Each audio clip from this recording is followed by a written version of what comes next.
જય માતાજી, જય દ્વારકાધીશ મિત્રો। હિન્દુ ધર્મ સંસ્કૃતિમાં 11નું વ્રત સર્વોપરી માનવામાં આવે છે અને તેમાં પણ જ્યારે ફાગણ મહિનાના વદ પક્ષની એકાદશી આવે છે ત્યારે તેને પાપમોચની એકાદશી તરીકે ઓળખવામાં આવે છે, જેનો શાબ્દિક અર્થ જ પાપોનો નાશ કરનારી એકાદશી એવો થાય છે। વર્ષ 2026માં આ પવિત્ર તિથિ 14 માર્ચ શનિવારના રોજ આવી રહી છે અને આ દિવસ ભક્તો માટે આધ્યાત્મિક ઊર્જા મેળવવાનો અને ભૂતકાળની ભૂલોનું પ્રાયશ્ચિત કરવાનો શ્રેષ્ઠ અવસર છે। શાસ્ત્રોમાં વર્ણવ્યા અનુસાર પાપમોચની એકાદશી એ વર્ષની છેલ્લી એકાદશી ગણાય છે, કારણ કે તે પછી ચૈત્ર માસ સાથે નવા વર્ષના વ્રતોનો પ્રારંભ થાય છે। આથી આ દિવસે કરેલી ભક્તિ આખા વર્ષ દરમિયાન થયેલા જાણે અજાણે પાપોનું નિવારણ કરે છે। વર્ષ 2026માં એકાદશી તિથિનો પ્રારંભ 13 માર્ચના રોજ રાત્રે 8:35 થશે અને આ તિથિ 14 માર્ચના રોજ રાત્રે 9:20 પૂર્ણ થશે। તેથી ઉદયાતિથિ મુજબ 14 માર્ચના રોજ જ વ્રત રાખવાનું શાસ્ત્રોક્ત વિધાન છે। આ દિવસે સૂર્યોદય પહેલા જાગીને પવિત્ર નદીમાં અથવા ઘરમાં ગંગાજળ મિશ્રિત પાણીથી સ્નાન કરવું જોઈએ અને ભગવાન વિષ્ણુના ચતુર્ભુજ સ્વરૂપનું ધ્યાન ધરવું જોઈએ।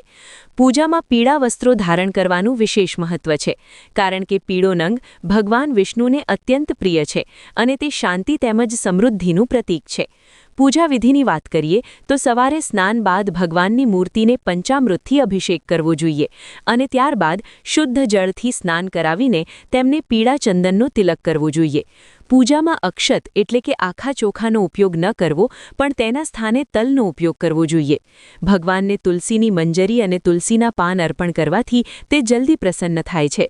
એવી માન્યતા છે કે જે ઘરમાં એકાદશીના દિવસે ભગવાન વિષ્ણુને તુલસી ચઢાવવામાં આવે છે ત્યાં ક્યારેય દરિદ્રતા આવતી નથી। આ દિવસે આખો દિવસ નિરાહાર રહીને અથવા ફળાહાર કરીને વ્રત કરી શકાય છે। પાપમોચની એકાદશીની કથા મુજબ ચ્યવન ઋષિના પુત્ર મેધાવી ઋષિ જ્યારે વનમાં તપસ્યા કરી રહ્યા હતા ત્યારે મંજુઘોષા નામની અપ્સરાએ તેમનું તપ ભંગ કર્યું હતું અને મેધાવી ઋષિ પોતાની સાધના ભૂલી ગયા હતા। પરંતુ જ્યારે તેમને પોતાની ભૂલનો અહેસાસ થયો ત્યારે તેમણે ભગવાન વિષ્ણુના શરણે જઈ પાપમોચની એકાદશીનું વ્રત કર્યું હતું, જેના પ્રભાવથી તેઓ પાપમુક્ત થયા હતા। આ કથા આપણને શીખવે છે કે ગમે તેટલો મોટો અપરાધ હોય, જો સાચા મનથી પશ્ચાતાપ કરવામાં આવે અને આ એકાદશીનું વ્રત કરવામાં આવે તો ભગવાન ચોક્કસ ક્ષમા આપે છે। 2026માં આ વ્રતના પારણા 15 માર્ચ રવિવારના રોજ સવારે 6:45 થી 9:05 વચ્ચે કરવાના રહેશે। પારણા એટલે કે વ્રત ખોલતી વખતે બ્રાહ્મણોને સીધું આપવું અથવા ભોજન કરાવવું અને દાન દક્ષિણા આપવી અત્યંત આવશ્યક છે। એકાદશીના દિવસે રાત્રે સૂવું ન જોઈએ, પરંતુ ભગવાનના નામ સ્મરણ સાથે જાગરણ કરવું જોઈએ। આ દિવસે વિષ્ણુ સહસ્ત્ર નામ અથવા ગજેન્દ્ર મોક્ષનો પાઠ કરવાથી ઘરમાં રહેલી નકારાત્મક શક્તિઓ દૂર થાય છે અને સુખ શાંતિનો વાસ થાય છે। ભક્તોએ આ દિવસે ખાસ ધ્યાન રાખવું જોઈએ કે કોઈ પણ જીવ હિંસા ન થાય, કોઈનું દિલ ન દુભાય અને મન વચન કર્મથી પવિત્રતા જળવાય। આ વ્રત માત્ર સ્ત્રીઓ કે પુરુષો માટે જ નહીં, પણ દરેક મનુષ્ય માટે કલ્યાણકારી છે। જે લોકો આ દિવસે ભૂખ્યાને અન્ન અને તરસ્યાને પાણી આપે છે તેમના પર લક્ષ્મીજીની કૃપા સદાય બની રહે છે। આ સ્ક્રિપ્ટમાં જણાવ્યા મુજબ જો ભક્તિભાવથી પૂજન કરવામાં આવે તો 2026નું આ વર્ષ તમારા માટે સફળતા અને ભક્તિના નવા દ્વાર ખોલશે। પાપમોચની એકાદશી આપણને અંધકારમાંથી પ્રકાશ તરફ લઈ જવાનો માર્ગ બતાવે છે અને આજના આધુનિક યુગમાં પણ આ પરંપરા આપણને સંસ્કાર અને શુદ્ધિ સાથે જોડી રાખે છે। આગળ વાત કરીએ તો પાપમોચની એકાદશીના દિવસે કરવામાં આવતા જપ અને તપનું ફળ અનંત ગણું વધી જાય છે, કારણ કે આ તિથિ સ્વયં ભગવાન વિષ્ણુના તેજથી પ્રજ્વલિત છે। 2026માં શનિવારે આ એકાદશી આવતી હોવાથી શનિગ્રહની શાંતિ માટે અને પિતૃઓના મોક્ષ માટે પણ આ દિવસ ઉત્તમ માનવામાં આવે છે। શાસ્ત્રોમાં એવો ઉલ્લેખ છે કે જે મનુષ્ય આ દિવસે પીપળાના વૃક્ષની પૂજા કરે છે અને ત્યાં ઘીનો દીવો પ્રગટાવે છે તેના જીવનમાંથી અકાળ મૃત્યુનો ભય દૂર થાય છે। પૂજામાં ઉપયોગમાં લેવાતા દ્રવ્યો જેવા કે અબીલ, ગુલાલ, કંકુ અને ખાસ કરીને અષ્ટગંધ ચંદનનો પ્રયોગ વિષ્ણુ સહસ્ત્ર નામના પાઠ સાથે કરવો જોઈએ। આ દિવસે ગાયને લીલું ઘાસ ખવડાવવું અને ગોગ્રાસ કાઢવો એ પરમ પુણ્યનું કામ છે। પાપમોચની એકાદશી આપણને શીખવે છે કે મનુષ્ય માત્ર શરીરે જ નહીં પણ વિચારોથી પણ શુદ્ધ હોવો જોઈએ. તેથી આ દિવસે કામ, ક્રોધ, લોભ, મોહ અને અહંકાર જેવા 5 વિકારોનો ત્યાગ કરવાનો સંકલ્પ લેવો જોઈએ. વ્રતના દિવસે મોડી રાત સુધી જાગરણ કરી વિષ્ણુ પુરાણ અથવા શ્રીમદ ભાગવત ગીતાના 18મા અધ્યાયનો પાઠ કરવો અત્યંત કલ્યાણકારી છે. જે ભક્તો આ દિવસે નિર્જળા વ્રત રાખવાની ક્ષમતા ધરાવે છે તેમને સૌથી શ્રેષ્ઠ ફળ મળે છે. પરંતુ જો શરીર સાથ ન આપે તો દૂધ અને ફળોનું સેવન કરી શકાય છે. 2026માં આ વ્રત દરમિયાન ખાસ ધ્યાન રાખવું કે સૂર્યાસ્ત પછી ભોજન ન કરવું અને ભૂલથી પણ લસણ, ડુંગળી કે કોઈ પણ પ્રકારના તામસિક આહારનો સ્પર્શ ન કરવો. આ દિવસે ઘરના આંગણામાં તુલસી ક્યારી પાસે દીવો પ્રગટાવી 108 વાર ઓમ નમો નારાયણાય મંત્રનો જાપ કરવો જોઈએ, જેનાથી ઘરમાં સુખ અને સમૃદ્ધિનો વાસ થાય છે. ભક્તોએ આ દિવસે ખાસ કરીને એ વાતનું ધ્યાન રાખવું કે વ્રતનો પ્રારંભ દશમની રાત્રિથી જ થઈ જાય છે. તેથી 13 માર્ચની રાત્રે જ સાત્વિક ભોજન લઈને વ્રતની પૂર્વ તૈયારી કરવી જોઈએ. 14 માર્ચના આખા દિવસ દરમિયાન મનમાં શ્રીહરિનું ધ્યાન ધરવું અને કોઈ પણ જીવને કષ્ટ ન પહોંચાડવું જોઈએ. પાપમોચની એકાદશી એ માત્ર એક ઉપવાસ નથી પણ આત્માના પરમાત્મા સાથેના મિલનનો માર્ગ છે. જે લોકો આ દિવસે પીળા વસ્ત્રોનું દાન કરે છે અથવા જરૂરિયાતમંદોને અનાજ પહોંચાડે છે તેમના 7 પેઢીના પિતૃઓ તૃપ્ત થાય છે તેવી માન્યતા છે. આ એકાદશીનું મહત્વ અર્જુનને ભગવાન શ્રી કૃષ્ણએ પોતે સમજાવ્યું હતું અને યુધિષ્ઠિરે પણ આ વ્રત કરીને અક્ષય પુણ્યની પ્રાપ્તિ કરી હતી. 2026માં આવતી આ શુભ તિથિએ ભગવાન સત્યનારાયણની કથા વાંચવી પણ ખૂબ જ ફળદાયી રહેશે. જે લોકોના લગ્નમાં વિલંબ થતો હોય અથવા જેમના ઘરમાં ક્લેશ રહેતો હોય તેમણે આ દિવસે કેળાના ઝાડની પૂજા કરવી જોઈએ અને ત્યાં હળદર અર્પણ કરવી જોઈએ.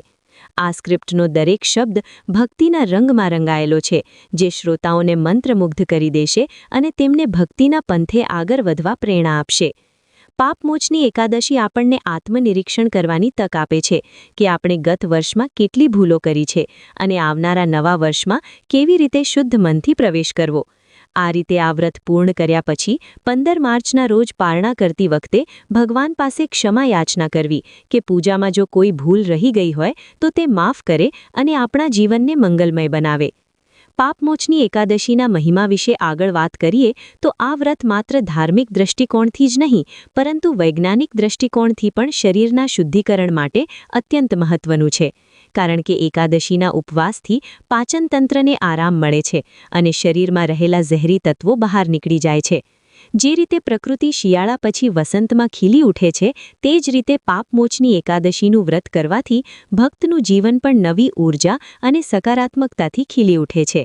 2026ના વર્ષમાં જ્યારે તમે આ વ્રત કરો ત્યારે ધ્યાનમાં રાખવું કે ભગવાન જનાર્દનની પૂજામાં જે પંચામૃતનો અભિષેક કરવામાં આવે છે તેમાં દૂધ, દહીં, ઘી, મધ અને સાકરનો ચોક્કસ માત્રામાં ઉપયોગ કરવો જોઈએ અને આ પંચામૃતને પ્રસાદ તરીકે ગ્રહણ કરવાથી અનેક રોગોમાં રાહત મળે છે તેવી આયુર્વેદિક માન્યતા પણ જોડાયેલી છે. આ દિવસે વિષ્ણુ ચાલીસા અને મધુરાષ્ટકમનો પાઠ કરવાથી મન શાંત થાય છે અને માનસિક તણાવમાંથી મુક્તિ મળે છે. પાપમોચની એકાદશીનો પ્રભાવ એટલો મોટો છે કે તેનાથી માત્ર વ્યક્તિ પોતે જ નહીં પણ તેના વંશના પૂર્વજો પણ વૈકુંઠ ધામમાં સ્થાન પામે છે. જે લોકો આ દિવસે શ્રીમદ ભાગવત પુરાણના અમુક અંશોનું વાંચન કરે છે તેમને પૃથ્વી પરના તમામ તીર્થોમાં સ્નાન કરવાનું પુણ્ય પ્રાપ્ત થાય છે. આ દિવસે દાન આપવા માટેની વસ્તુઓમાં ખાસ કરીને કાળા તલ, સાકર, ધાન્ય, વસ્ત્રો અને છત્રીનું દાન કરવું ખૂબ જ શુભ માનવામાં આવે છે. 2026માં શનિવાર હોવાથી જો કોઈ ભક્ત પીળા રંગના ફળ જેવી કે કેરી અથવા કેળાનું દાન ગરીબ બાળકોને કરે તો તેના ભાગ્યમાં રહેલા અવરોધો દૂર થાય છે. ભગવાન વિષ્ણુને આ દિવસે ગુંદ અને સૂંઠના લાડુનો ભોગ ધરાવવો અથવા તો સાબુદાણાની ખીચડી અને ફળ ધરાવવા જોઈએ. જે લોકો આ વ્રત દરમિયાન જમીન પર સૂઈને બ્રહ્મચર્યનું પાલન કરે છે તેમના સંકલ્પો જલ્દી સિદ્ધ થાય છે. આ એકાદશી એ પશ્ચાતાપનું પર્વ છે. તેથી જે ભક્તો ભૂતકાળમાં કરેલી કોઈ ભૂલથી પીડાતા હોય તેમણે શુદ્ધ હૃદયથી ભગવાન પાસે રડતા હૃદયે વિનંતી કરવી જોઈએ. કારણ કે કરુણાસાગર ભગવાન વિષ્ણુ શરણાગત વત્સલ છે અને તે પોતાના ભક્તોના તમામ અપરાધોને ક્ષમા કરી દે છે. પૂજા દરમિયાન ભગવાનના મૂર્તિ સામે સુગંધિત અગરબત્તી અને કપૂરનો દીવો પ્રગટાવવો જોઈએ. કપૂરની સુગંધથી વાતાવરણ શુદ્ધ થાય છે અને નકારાત્મક ઊર્જાનો નાશ થાય છે. આ સ્ક્રિપ્ટનો હેતુ દરેક વ્યક્તિને ભક્તિના સાચા માર્ગ પર લાવવાનો છે. આ દિવસે મોક્ષની પ્રાપ્તિ માટે ભગવદ્ ગીતાના 12મા અધ્યાય જે ભક્તિયોગ છે તેનું પઠન કરવું જોઈએ. પાપમોચની એકાદશી 2026ના રોજ સૂર્યોદયથી લઈને બીજા દિવસના સૂર્યોદય સુધી મૌન પાળવું પણ એક મોટું તપ ગણાય છે. જે લોકો બોલી શકતા નથી અથવા મૌન રહે છે તેમની આંતરિક શક્તિ જાગૃત થાય છે. આ વ્રતના પ્રભાવથી મનુષ્યની બુદ્ધિ નિર્મળ થાય છે અને તેને યોગ્ય નિર્ણય લેવાની ક્ષમતા પ્રાપ્ત થાય છે. જે ભક્તો આ દિવસે વિષ્ણુ મંદિર જઈને ભગવાનના દર્શન કરે છે અને ત્યાં સેવા આપે છે તેમને અશ્વમેધ યજ્ઞનું ફળ મળે છે. 2026માં આ તિથિએ કરવામાં આવતું દીપદાન એટલે કે નદી કે તળાવના કિનારે દીવો પ્રગટાવવાથી અંધકાર દૂર થાય છે અને જીવનમાં જ્ઞાનનો પ્રકાશ ફેલાય છે. આ રીતે આ વ્રતની દરેક નાની વિગત મનુષ્યના જીવનને ઉન્નત બનાવે છે અને તેને ઈશ્વરની સમીપ લઈ જાય છે. આ સ્ક્રિપ્ટનો આ ભાગ પણ એટલો જ પવિત્ર છે જે સાંભળનાર કે વાંચનારના મનમાં ભક્તિનો સાચો દીવો પ્રગટાવશે. પાપમોચની એકાદશીના આધ્યાત્મિક રહસ્યો પર વધુ પ્રકાશ પાડતા શાસ્ત્રો જણાવે છે કે આ દિવસે જે ભક્ત પોતાના ઘરના ઉંબરા પર ગાયના ઘીનો દીવો પ્રગટાવે છે તેના ઘરમાં લક્ષ્મીજીનો સ્થાયી વાસ થાય છે. 2026ના વર્ષમાં આ એકાદશી શનિવારે હોવાથી હનુમાન ચાલીસાનો પાઠ કરવો પણ વિશેષ ફળદાયી રહેશે. કારણ કે હનુમાનજી ભગવાન વિષ્ણુના રામ અવતારના પરમ ભક્ત છે અને તેમની ઉપાસનાથી વ્રતની પૂર્ણાહુતિમાં આવતા વિઘ્નો દૂર થાય છે. પૂજામાં ભગવાન વિષ્ણુને ચઢાવવામાં આવતા પીળા પુષ્પોમાં ગલગોટા અથવા પીળા ગુલાબનો ઉપયોગ કરવો જોઈએ અને જો શક્ય હોય તો કેસરવાળા દૂધથી ઠાકુરજીને સ્નાન કરાવવું જોઈએ. આ એકાદશીના દિવસે મનુષ્યએ પોતાના વાણી પર નિયંત્રણ રાખવું અત્યંત જરૂરી છે. કારણ કે કડવા વેણ બોલવાથી વ્રતનું અડધું પુણ્ય નષ્ટ થઈ જાય છે તેવી ધાર્મિક માન્યતા છે. આ દિવસે તુલસી ક્યારી પાસે બેસીને શ્રી તુલસી સ્તોત્રનો પાઠ કરવો જોઈએ. કારણ કે તુલસી વિના ભગવાન વિષ્ણુ કોઈ પણ ભોગ ગ્રહણ કરતા નથી. યાદ રાખવું કે એકાદશીના દિવસે તુલસીના પાન તોડવા વર્જિત છે. તેથી પૂજા માટેના પાન એક દિવસ અગાઉ એટલે કે 13 માર્ચના રોજ જ તોડી લેવા જોઈએ. પાપમોચીની એકાદશી 2026 દરમિયાન જે લોકો માનસિક શાંતિ ઝંખતા હોય તેમણે મધુરાષ્ટકમનું ગાન કરવું જોઈએ, જેનાથી હૃદયમાં ભક્તિનો સંચાર થાય છે.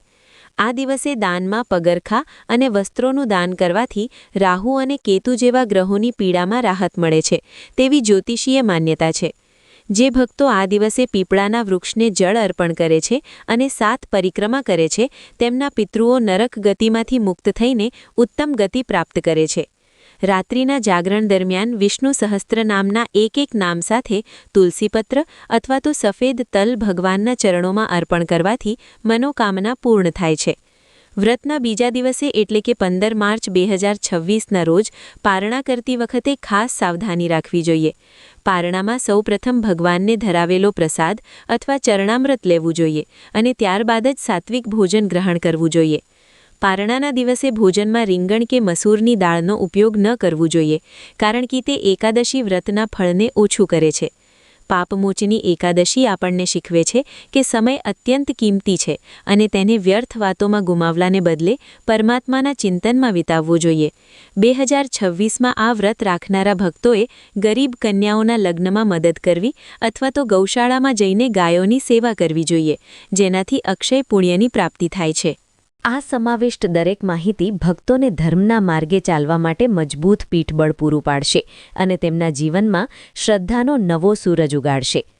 આ વ્રત દ્વારા વ્યક્તિ પોતાના પાપોનું પોટલું ઈશ્વરના ચરણોમાં ખાલી કરી શકે છે અને એક નવું નિર્મળ જીવન જીવવાની શરૂઆત કરી શકે છે. ભગવાન વિષ્ણુની અસીમ કૃપા મેળવવા માટે આ એકાદશી એ અમૃત સમાન અવસર છે, જેનું પાલન દરેક હિન્દુએ શ્રદ્ધાપૂર્વક કરવું જોઈએ. પાપમોચની એકાદશીનો ઇતિહાસ અત્યંત પ્રાચીન અને રોમાંચક છે, જેનો ઉલ્લેખ ભવિષ્યોત્તર પુરાણ અને બ્રહ્માંડ પુરાણમાં વિગતવાર જોવા મળે છે. આ વ્રતની કથા ભગવાન શ્રી કૃષ્ણએ ધર્મરાજ યુધિષ્ઠિરને સંભળાવી હતી. જ્યારે યુધિષ્ઠિરે પૂછ્યું હતું કે હે પ્રભુ, ફાગણ વદ એકાદશીનું શું મહત્વ છે, ત્યારે શ્રી કૃષ્ણએ લોમશ ઋષિ અને અર્જુન વચ્ચે થયેલા સંવાદનો ઉલ્લેખ કર્યો હતો. પ્રાચીન કાળમાં ચૈત્ર રથ નામના એક અત્યંત સુંદર વનમાં જ્યાં ગંધર્વો અને અપ્સરાઓ વિહાર કરતા હતા, ત્યાં ચ્યવન ઋષિના તેજસ્વી પુત્ર મેધાવી ઋષિ કઠોર તપસ્યા કરી રહ્યા હતા. મેધાવી ઋષિ એટલા પ્રખર તપસ્વી હતા કે તેમના તપથી ઇન્દ્રનું સિંહાસન પણ ડોલવા લાગ્યું હતું. દેવરાજ ઇન્દ્રએ મેધાવી ઋષિનું તપ ભંગ કરવા માટે મંજુ ઘોષા નામની અત્યંત સુંદર અપ્સરાને પૃથ્વી પર મોકલી.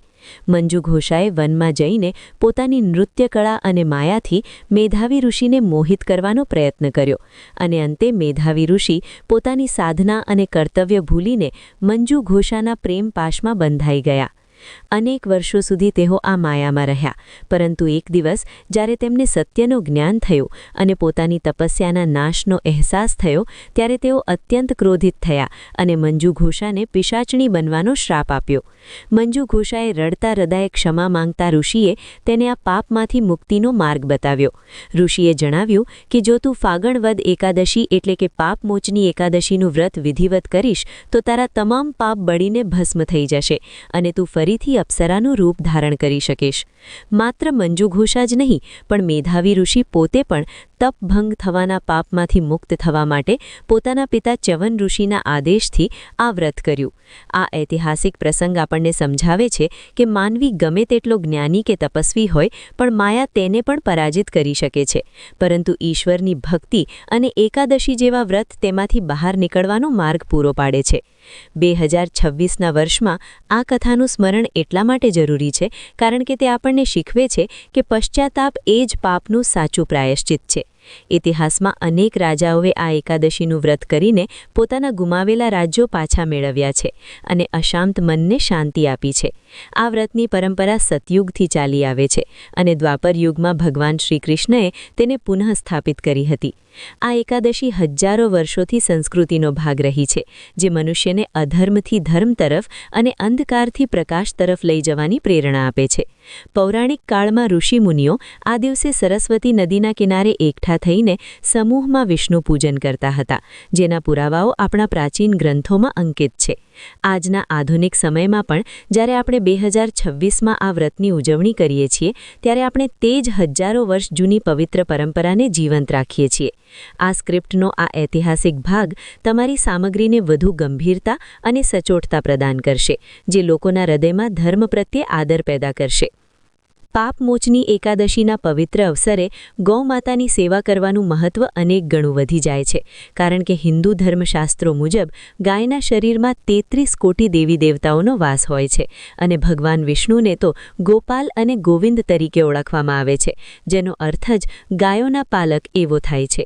2026માં જ્યારે તમે પાપમોચની એકાદશીનું વ્રત કરો, ત્યારે ગૌસેવાને તમારા વ્રતનો મુખ્ય ભાગ બનાવવો જોઈએ, કારણ કે શાસ્ત્રોમાં એવું સ્પષ્ટ લખ્યું છે કે જે પાપ ગંગા સ્નાનથી કે અન્ય કઠોર તપથી દૂર નથી થતા, તે પાપ ગૌમાતાની નિસ્વાર્થ સેવા કરવાથી અને તેમના આશીર્વાદ લેવાથી ક્ષણભરમાં ભસ્મ થઈ જાય છે. આ દિવસે સવારે વહેલા ઉઠીને જો કોઈ ભક્ત ગૌશાળામાં જઈને ગાયને પોતાના હાથે લીલું ઘાસ એટલે કે રજકો ખવડાવે છે, તો તેને પૃથ્વીની પ્રદક્ષિણા કર્યા જેટલું પુણ્ય પ્રાપ્ત થાય છે. ગાયના છાણમાં લક્ષ્મીજીનો અને ગૌમૂત્રમાં ગંગાજીનો વાસ માનવામાં આવે છે. તેથી જ એકાદશીના દિવસે ઘરના આંગણે ગાયના છાણથી લીંપણ કરવું અથવા ગૌમૂત્રનો છંટકાવ કરવો અત્યંત શુભ છે, જેનાથી નકારાત્મક શક્તિઓ ઘરની બહાર નીકળી જાય છે. પાપમોચની એકાદશીની કથા મુજબ જ્યારે મેધાવી ઋષિએ પાપમુક્તિ માટે વ્રત કર્યું, ત્યારે તેમણે પણ ગૌદાનનું મહત્વ સમજાવ્યું હતું, કારણ કે ગૌદાન એ તમામ દાનોમાં સર્વશ્રેષ્ઠ દાન છે. 2026માં આ દિવસે ગાયના દૂધમાંથી બનેલી મીઠાઈ અથવા ખીરનો ભોગ ભગવાન વિષ્ણુને ધરાવવો જોઈએ.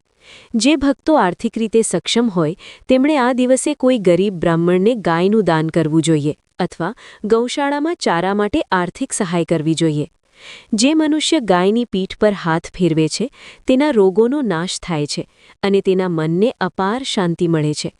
ગૌમાતાએ માત્ર પશુ નથી, પણ તે પૃથ્વી પરનું સાક્ષાત દેવત્વ છે, જે આપણને દૂધ, ઘી, દહીં અને છાશ આપીને આપણું પોષણ કરે છે. એકાદશીના દિવસે જો તમે ગાયના પગની રજ એટલે કે ગૌરજ પોતાના કપાળ પર લગાવો છો તો તમારા ભાગ્યના બંધ દરવાજા ખુલી જાય છે અને પિતૃદોષ જેવી સમસ્યાઓમાંથી મુક્તિ મળે છે. ભગવાન શ્રીકૃષ્ણએ પોતે નાનપણમાં ગાયો ચરાવીને જગતને સંદેશ આપ્યો હતો કે જે સમાજમાં ગાય પૂજાય છે તે સમાજ હંમેશા સુખી અને સમૃદ્ધ રહે છે. પાપમોચની એકાદશી 2026ના દિવસે ગાયને ગોળ અને રોટલી ખવડાવવાથી કુંડળીમાં રહેલા સૂર્ય અને ગુરુ ગ્રહ બળવાન બને છે, જેનાથી સમાજમાં માન સન્માન અને પ્રતિષ્ઠા વધે છે. આ વ્રત દરમિયાન ગૌમાતાની આરતી કરવી અને તેમના ગળામાં રહેલી ઘંટડીના નાદનો શ્રવણ કરવો એ કર્ણપ્રિય હોવાની સાથે આત્માને પણ તૃપ્ત કરે છે. જે લોકો નિસંતાન છે અથવા જેમના ઘરમાં સુખ નથી તેમણે આ એકાદશીએ ગાય અને વાછરડાની પૂજા કરવી જોઈએ, જેનાથી તેમને વંશવૃદ્ધિના આશીર્વાદ મળે છે. ગૌમાતાની આંખોમાં કરુણા અને પ્રેમ હોય છે, જે ભક્તની તમામ વ્યથાઓ હરી લે છે. આ સ્ક્રિપ્ટનો આ ભાગ ગૌભક્તિથી ભરપૂર છે, જે દરેક સાંભળનારના હૃદયમાં ગૌસેવા પ્રત્યેની જ્યોત પ્રગટાવશે અને 2026ની આ પાપમોચની એકાદશીને યાદગાર બનાવશે, કારણ કે ગૌસેવા વિના કોઈ પણ વ્રત સંપૂર્ણ ગણાતું નથી. આ રીતે ગૌમાતાની કૃપાથી તમારા જીવનના તમામ પાપોનું શમન થાય અને તમને સુખદાયી જીવન પ્રાપ્ત થાય તેવી પ્રાર્થના. પાપમોચની એકાદશીના મહિમાને સમજવા માટે પુરાણોમાં એક અત્યંત સુંદર કથા વર્ણવવામાં આવી છે, જે માત્ર પાપ મુક્તિ જ નહીં પણ મનુષ્યના અહંકારના નાશની પણ વાત કરે છે. પ્રાચીન સમયમાં એક નગરમાં ધનપાલ નામનો એક અત્યંત શ્રીમંત વેપારી રહેતો હતો. તેની પાસે અઢળક સંપત્તિ હતી અને તે નિયમિત પૂજાપાઠ પણ કરતો હતો, પરંતુ તેના મનમાં એક સૂક્ષ્મ અહંકાર ઘર કરી ગયો હતો કે તે પોતે ખૂબ જ મોટો ભક્ત છે અને તેણે ક્યારેય કોઈ પાપ નથી કર્યું. એક વખત તેના નગરમાં એક તેજસ્વી સાધુ પધાર્યા. વેપારીએ સાધુને પ્રશ્ન પૂછ્યો કે મહારાજ, મેં જીવનમાં કોઈ મોટું પાપ નથી કર્યું, તો શું મારે પણ એકાદશી જેવા કઠોર વ્રત કરવાની જરૂર છે? ત્યારે સાધુએ સ્મિત સાથે વેપારીને એક પ્રયોગ કરવા કહ્યું. સાધુએ વેપારીને એક સફેદ કોરું વસ્ત્ર આપ્યું અને કહ્યું કે આવતીકાલ સાંજ સુધીમાં તમે જે ખોટું વિચારો અથવા કોઈની નિંદા કરો તો આ વસ્ત્ર પર એક કાળું ટપકું કરજો. બીજા દિવસે સાંજ પડી ત્યારે વેપારીએ જોયું તો આખું સફેદ વસ્ત્ર કાળા ટપકાઓથી ભરાઈ ગયું હતું. વેપારી આશ્ચર્યચકિત થઈ ગયો. તેને સમજાયું કે આપણે દિવસ દરમિયાન અજાણતા પણ કેટલાય માનસિક પાપો કરીએ છીએ. કોઈની પ્રગતિ જોઈને ઈર્ષા કરવી, કોઈના વિશે ખરાબ વિચારવું કે જૂઠું બોલવું, આ બધું જ પાપની શ્રેણીમાં આવે છે. સાધુએ ત્યારે સમજાવ્યું કે હે રાજન, આ જ કારણ છે કે પાપમોચની એકાદશીનું વ્રત અનિવાર્ય છે. જે રીતે આપણે રોજ શરીર સાફ કરીએ છીએ તેમ આત્માને સાફ કરવા માટે વર્ષમાં આવતી આ 11 એક મોટો અવસર છે. 2026માં જ્યારે તમે આ વ્રત કરો ત્યારે આ વ્યાપારીની કથા યાદ રાખજો કે પાપ માત્ર શારીરિક નથી હોતા પણ માનસિક પણ હોય છે, અને પાપમોચની એકાદશીનું વ્રત કરવાથી અને ભગવાન વિષ્ણુના નામ સ્મરણથી આ હજારો માનસિક પાપો બળીને ભસ્મ થઈ જાય છે. આ કથા આપણને શીખવે છે કે ભગવાન પાસે ક્યારેય પણ પોતાના પુણ્યનું અભિમાન ન કરવું જોઈએ, પરંતુ હંમેશા નમ્ર રહીને ક્ષમા માંગવી જોઈએ, કારણ કે ભગવાન વિષ્ણુ દયાના સાગર છે અને જે ભક્ત સાચા હૃદયથી સ્વીકારે છે કે તેનાથી ભૂલ થઈ છે તેને તે તરત જ પાપમુક્ત કરી દે છે. 2026ની આ એકાદશી એ માત્ર ઉપવાસનો દિવસ નથી પણ આત્મનિરીક્ષણનો દિવસ છે. જે લોકો આ કથા સાંભળશે તેમને સમજાશે કે આ વ્રત શા માટે દરેક મનુષ્ય માટે જરૂરી છે, ભલે તે ગમે તેટલો મોટો જ્ઞાની કે ધનવાન કેમ ન હોય. ઇતિહાસના પાનાઓ સાક્ષી છે કે જ્યારે મનુષ્ય પોતાના પાપોનો બોજ લઈને ભગવાનના શરણે ગયો છે ત્યારે આ પાપમોચની એકાદશીએ તેને નવું જીવન આપ્યું છે. આ સ્ક્રિપ્ટનો આ ભાગ લોકોમાં જાગૃતિ લાવશે કે ભક્તિ એ દેખાડો નથી પણ આંતરિક શુદ્ધિની પ્રક્રિયા છે, અને 2026માં આ વ્રત દ્વારા તમે તમારા જીવનની નવી અને નિર્મળ શરૂઆત કરી શકશો. જે રીતે ગંગાના પ્રવાહમાં સ્નાન કરવાથી મેલ સાફ થાય છે તેમ પાપમોચની એકાદશીની કથાના શ્રવણથી મનનો મેલ સાફ થાય છે અને ભક્ત ભગવાન વિષ્ણુના પરમપદને પ્રાપ્ત કરે છે. પાપમોચની એકાદશીના મહિમાની ગહન ચર્ચા કરતા શાસ્ત્રોમાં એવું વર્ણવવામાં આવ્યું છે કે કળિયુગમાં મનુષ્ય પાસે સતયુગ જેવું કઠોર તપ કરવાની શક્તિ નથી અને ત્રેતાયુગ જેવા મોટા યજ્ઞો કરવાની ક્ષમતા પણ નથી. તેથી આ યુગમાં માત્ર ભગવાનના નામ અને એકાદશી જેવા વ્રત જ મનુષ્યનો બેડો પાર કરી શકે છે. 2026ના વર્ષમાં જ્યારે તમે આ વ્રત કરો ત્યારે ધ્યાનમાં રાખવું કે આ માત્ર એક દિવસનું જાગરણ નથી પણ આખા વર્ષ દરમિયાન કરેલા કર્મોનું શુદ્ધિકરણ છે. જે રીતે સોનું અગ્નિમાં તપીને શુદ્ધ થાય છે તેવી જ રીતે પાપમોચની એકાદશીના વ્રતરૂપી અગ્નિમાં ભક્તના જન્મોજન્મના પાપો બળીને ભસ્મ થઈ જાય છે. આ વ્રતની સૌથી મોટી વિશેષતા એ છે કે તે મનુષ્યને તેના ભૂતકાળના બોજમાંથી મુક્તિ અપાવે છે. ઘણા લોકો પોતાના જીવનમાં કરેલી ભૂલોને કારણે માનસિક તણાવ કે ડિપ્રેશનમાં રહેતા હોય છે, પરંતુ આ પવિત્ર તિથિ તેમને આશ્વાસન આપે છે કે જો તમે સાચા હૃદયથી ભગવાન વિષ્ણુના શરણે જશો તો તે તમારા તમામ અપરાધોને ક્ષમા કરીને તમને નવું જીવન આપશે. 2026માં શનિવારે આ એકાદશી આવતી હોવાથી જે લોકોના જીવનમાં નોકરી ધંધામાં તકલીફ હોય કે શનિની પનોતી ચાલતી હોય તેમના માટે આ દિવસ વરદાન સમાન છે. પૂજાના અંતે જ્યારે તમે આરતી કરો ત્યારે એવી ભાવના રાખવી કે દીવાની જ્યોત સાથે તમારા અંદરનો અંધકાર પણ દૂર થઈ રહ્યો છે. વ્રતની પૂર્ણાહુતિ પછી જ્યારે 15 માર્ચના રોજ તમે પારણા કરો ત્યારે યાદ રાખજો કે અન્નનો પહેલો કોળિયો લેતા પહેલા ભગવાન વિષ્ણુને ધન્યવાદ કરવા કે તેમણે તમને આ વ્રત પૂર્ણ કરવાની શક્તિ આપી, કારણ કે તેમની કૃપા વિના એક પળ પણ જીવવું અશક્ય છે. આ દિવસે કરવામાં આવતા મંત્રોમાં ઓમ નમો નારાયણાય અથવા શ્રી કૃષ્ણ શરણમ મમઃ મંત્રનો અવિરત જાપ કરવાથી ઘરની દિવાલો પણ મંત્રમય બની જાય છે અને સકારાત્મક ઉર્જાનો ધોધ વહેવા લાગે છે. જે ભક્તો આ આખી સ્ક્રિપ્ટ સાંભળશે કે વાંચશે તેમને પાપમોચની એકાદશીનું રહસ્ય સમજાશે કે આ વ્રત માત્ર દેવતાઓને ખુશ કરવા માટે નથી પણ પોતાની જાતને ઈશ્વર સાથે જોડવા માટે છે. વિજ્ઞાન પણ કહે છે કે પખવાડિયામાં એકવાર ઉપવાસ કરવાથી મગજની કાર્યક્ષમતા વધે છે અને આ પૌરાણિક વ્રત તે વાતની સાબિતી છે કે આપણા ઋષિમુનિઓ કેટલા દૂરંદેશી હતા. આ સ્ક્રિપ્ટમાં સમાવિષ્ટ ઇતિહાસ, ગૌમહિત અને બોધક કથાઓ 2026ના વર્ષને તમારા માટે ભક્તિમય બનાવશે. ભગવાન વિષ્ણુના ચરણોમાં શ્રદ્ધાપૂર્વક મસ્તક નમાવીને આ વ્રતનું સમાપન કરવું અને સંકલ્પ લેવો કે હવે પછીના જીવનમાં આપણે કોઈનું ખરાબ ન કરીએ અને સત્યના માર્ગે ચાલીએ. આ રીતે પાપમોચની એકાદશી વ્રત સંપન્ન કરવાથી તમારા જીવનમાં લક્ષ્મી અને નારાયણ બંનેની અસીમ કૃપા વરસતી રહેશે અને તમે આ લોકમાં સુખ ભોગવીને અંતે પરમધામને પ્રાપ્ત કરશો. આ સ્ક્રિપ્ટ હવે તેના શિખર પર પહોંચી છે, જે કોઈપણ શ્રોતાના હૃદયને સ્પર્શી જશે અને તેમને સનાતન ધર્મની ભવ્યતાનો અહેસાસ કરાવશે. 2026ની આ 11 તમારા સૌના જીવનમાં મંગલકારી નીવડે તેવી શુભકામનાઓ. પાપમોચની એકાદશીના મહિમાને કેવળ ધાર્મિક વિધિ તરીકે નહીં પણ જીવન જીવવાની એક કળા તરીકે સમજવી જોઈએ, કારણ કે આ વ્રત આપણને શીખવે છે કે ભૂલ કરવી એ માનવ સહજ સ્વભાવ છે, પણ તે ભૂલનો સ્વીકાર કરીને પ્રાયશ્ચિત કરવું એ દેવત્વનો ગુણ છે. 2026માં જ્યારે તમે આ વ્રત કરો ત્યારે એક વાત ખાસ યાદ રાખવી કે ભગવાન વિષ્ણુને માત્ર ખાલી પેટ રાખવા કે ઉપવાસ કરવાથી જ પ્રસન્ન નથી કરી શકાતા, પરંતુ જ્યારે તમે તમારા હૃદયમાં રહેલી બીજા પ્રત્યેની કડવાશને પણ દૂર કરો છો ત્યારે જ આ વ્રત સાચા અર્થમાં સાર્થક થાય છે. શાસ્ત્રોમાં એવું સુંદર વર્ણન છે કે એકાદશીના દિવસે કરવામાં આવતું મૌન વ્રત એ હજારો શબ્દોના તપ કરતાં પણ મોટું છે, કારણ કે જ્યારે જીભ શાંત થાય છે ત્યારે આત્મા બોલવા લાગે છે અને ત્યારે જ આપણને ઈશ્વરની હાજરીનો અનુભવ થાય છે. પાપમોચની એકાદશીનો એક ગૂઢ અર્થ એ પણ છે કે આપણે આપણા મનને ભૂતકાળની નકારાત્મકતામાંથી મુક્ત કરીએ. ઘણીવાર મનુષ્ય જૂના પાપો કે ભૂલોના બોજ નીચે એટલો દબાયેલો રહે છે કે તે વર્તમાનનો આનંદ માણી શકતો નથી. આ 2026ની એકાદશી તમને એ સંદેશ આપે છે કે શ્રીહરિએ તમને માફ કરી દીધા છે. હવે તમારે તમારી જાતને માફ કરીને ભક્તિના નવા માર્ગે ચાલવું જોઈએ. આ દિવસે જે ભક્ત બીજાના આંસુ લૂછે છે અથવા કોઈ દુઃખી માણસની મદદ કરે છે તેને વ્રતનું ફળ 100 ગણું વધારે મળે છે, કારણ કે દરેક જીવમાં પરમાત્માનો વાસ છે. એકાદશીના દિવસે અન્નનો ત્યાગ કરવાની પરંપરા પાછળનો હેતુ એ છે કે આપણે આપણી ઇન્દ્રિયો પર કાબૂ મેળવી શકીએ અને જ્યારે જીભ સ્વાદમાંથી મુક્ત થાય છે ત્યારે મન આપોઆપ જપ અને તપ તરફ વળે છે.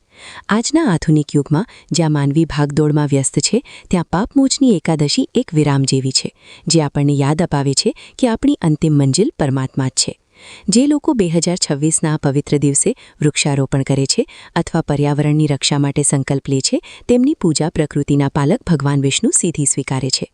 આ સ્ક્રિપ્ટનો આ ભાગ આપણને શુદ્ધ ચારિત્ર્ય અને ઉમદા વિચારો તરફ દોરી જાય છે. યાદ રાખો કે પાપ માત્ર ખરાબ કામ કરવાથી જ નથી લાગતું, પણ સારું કામ કરવાની તક હોવા છતાં તે ન કરવાથી પણ લાગે છે. તેથી આ એકાદશીએ માત્ર પાપ મુક્તિની જ નહીં પણ પરોપકારની શક્તિ પણ ભગવાન પાસે માંગવી જોઈએ. આ દિવસ આપણને નમ્રતા શીખવે છે. જેમ ફળ ભરેલું ઝાડ નમી જાય છે તેમ ભક્તિથી ભરેલો માણસ પણ નમ્ર હોવો જોઈએ. આ સ્ક્રિપ્ટના આ ઊંડા વિચારો શ્રોતાઓને માત્ર ધર્મ સાથે જ નહીં પણ માનવતા સાથે પણ જોડશે અને 2026ની આ પાપમોચની એકાદશી તેમના જીવનમાં પરિવર્તનનું નિમિત્ત બનશે. ભગવાન નારાયણ આપણને એવા માર્ગ પર ચલાવે જ્યાં પ્રેમ, કરુણા અને પવિત્રતા હોય. આ ભાવ સાથે આ મહાવ્રતની કથા અને જ્ઞાનને તમારા જીવનમાં ઉતારજો, જેનાથી આલોક અને પરલોક બંને સુધરી જશે. પાપમોચની એકાદશીના આ પવિત્ર જ્ઞાન યજ્ઞના અંતિમ ચરણમાં આપણે સમજવું જોઈએ કે ભક્તિનો અસલી સ્વાદ વ્રત પૂર્ણ થયા પછીના આપણા આચરણમાં રહેલો છે. 2026માં જ્યારે 14 માર્ચની રાત્રિ વીતી જાય અને 15 માર્ચનો સૂર્યોદય થાય ત્યારે પારણા કરતા પહેલાં ભગવાન વિષ્ણુના ચરણોમાં સાષ્ટાંગ પ્રણામ કરીને એક વિશિષ્ટ ક્ષમાપના મંત્ર બોલવો જોઈએ કે હે પ્રભુ, ભક્તિમાં, પૂજામાં, મંત્રમાં કે વિધિમાં મારાથી જે કોઈ પણ ભૂલ થઈ હોય તેને આપને અપાર કરુણાથી માફ કરજો, કારણ કે હું અલ્પજ્ઞ છું અને આપ સર્વજ્ઞ છો. પાપમોચની એકાદશી આપણને એવો આત્મવિશ્વાસ આપે છે કે હવે આપણું અંતઃકરણ ગંગાના જળ જેવું પવિત્ર થઈ ગયું છે અને હવે આપણે નવા સંકલ્પો સાથે જીવનના પથ પર આગળ વધવાનું છે. આ સ્ક્રિપ્ટ દ્વારા જે જ્ઞાન પીરસવામાં આવ્યું છે તેનો હેતુ માત્ર માહિતી આપવાનો નથી, પણ આવનારી પેઢીને આપણી સનાતન પરંપરાના મૂલ્યોથી પરિચિત કરાવવાનો છે. આજના આધુનિક યુગના યુવાનો જો વર્ષમાં આવતી આ એકાદશીનું મહત્વ સમજે તો તેમના જીવનમાં ક્યારેય દિશાહીનતા નહીં આવે, કારણ કે એકાદશી મનને એકાગ્ર કરવાની અદ્ભુત શક્તિ ધરાવે છે. 2026ની આ એકાદશી એ ભક્તો માટે એક વરદાન છે જેમના ઘરમાં લાંબા સમયથી કોઈ માંગલિક કાર્ય અટકેલું હોય. તેમણે આ દિવસે વિષ્ણુ સહસ્રનામની સાથે સાથે કનકધારા સ્તોત્રનો પાઠ પણ કરવો જોઈએ, જેનાથી આર્થિક અવરોધો દૂર થાય છે.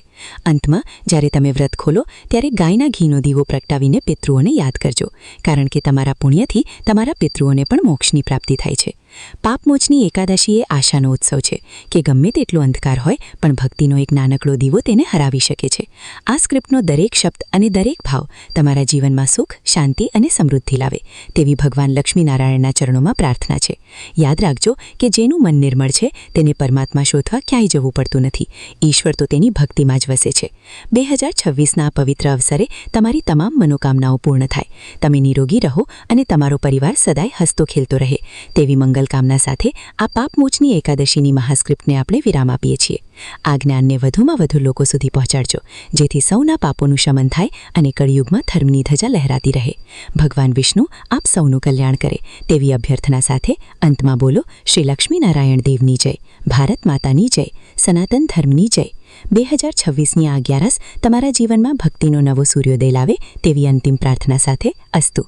મિત્રો, જો તમને આજનો આ વિડીયો જ્ઞાનવર્ધક અને મદદરૂપ લાગ્યો હોય તો આ વિડીયોને અત્યારે જ એક લાઇક જરૂર કરજો, કારણ કે તમારી એક લાઇક અમને આવા જ ભક્તિમય વિડીયો બનાવવા માટે પ્રોત્સાહન આપે છે. આ પુણ્યશાળી જાણકારી માત્ર તમારા સુધી સીમિત ન રાખતા તમારા મિત્રો, સગા સંબંધીઓ અને વોટ્સએપ ગ્રુપમાં આ વિડીયોને વધુમાં વધુ શેર કરજો, જેથી બીજા ભક્તો પણ આ મહાસંયોગનો લાભ ઉઠાવી શકે અને પિતૃદોષમાંથી મુક્તિ મેળવી શકે. અને હા, જો તમે અમારી ચેનલ પર નવા છો અથવા હજુ સુધી પરિવારનો હિસ્સો નથી બન્યા તો અત્યારે જ નીચે આપેલું લાલ બટન દબાવીને ચેનલને સબસ્ક્રાઇબ કરી લો અને બાજુમાં રહેલી ઘંટડી એટલે કે બેલ આઇકનને દબાવી ઓલ પર સેટ કરી દો, જેથી આવનારા તમામ ધાર્મિક અને ભક્તિમય વિડીયોની નોટિફિકેશન તમને સૌથી પહેલાં મળે. કોમેન્ટમાં પૂરી શ્રદ્ધા સાથે જય બજરંગબલી અથવા ઓમ નમો ભગવતે વાસુદેવાય લખવાનું ભૂલતા નહીં. ભગવાન તમારી અને તમારા પરિવારની રક્ષા કરે અને તમારી તમામ મનોકામનાઓ પૂર્ણ થાય તેવી પ્રાર્થના સાથે હવે રજા લઈએ છીએ.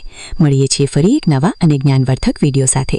ત્યાં સુધી પ્રેમથી બોલો જય શ્રી રામ, જય હનુમાન, જય માતાજી, જય દ્વારકાધીશ.